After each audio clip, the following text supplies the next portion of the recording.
कर्म का भोग कैसे भोगते हैं। एक समय की बात है, एक पति पत्नी थे। पति पत्नी जंगल से अपने घर की तरफ जा रहे थे। चलते चलते उन्हें एक पेड़ के नीचे विश्राम करने का सोचा। पति अपनी पत्नी की गोद में अपना सर रखकर सो गया। तभी वहाँ पर एक योद्धा आया।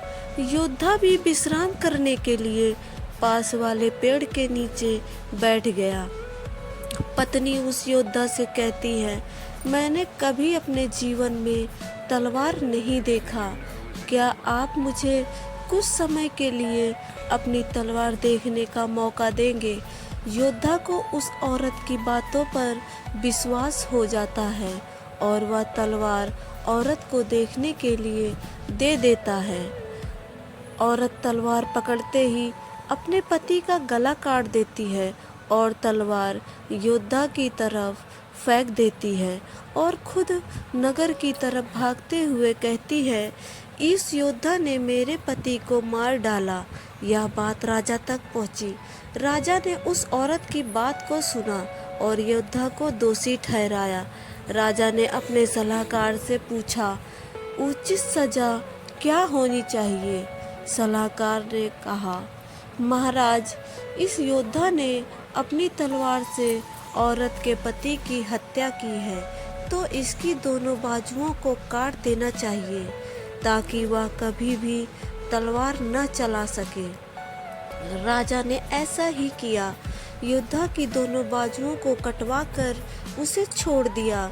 जब योद्धा की बाजू काट दी जाती है तो वह उस पीड़ा और अपमान को सहन नहीं कर पाता और पहाड़ी से कूदकर आत्महत्या करने की सोचता है। लेकिन रास्ते में उसे एक साधु रोक लेता है। उस योद्धा को बताता है कि उसे उसकी स्थिति का पता है और उसे ध्यान लगाने को कहता है। योद्धा साधु से पूछता है, बाबा, मेरी क्या गलती है। मैंने उसके पति को नहीं मारा, फिर भी मुझे सजा क्यों मिली। बाबा उस योद्धा को उसके पूर्व जन्म की कहानी सुनाते हैं। साधु कहते हैं कि पूर्व जन्म में यह औरत एक गाय थी। उसका पति कसाई था और तुम एक पहलवान थे। एक बार यह गाय कसाई से अपनी जान बचाकर भाग निकली। कसाई ने शोर मचाया, गाय को पकड़ो। वह भाग गई। कोई भी गाय को पकड़ने आगे नहीं आया।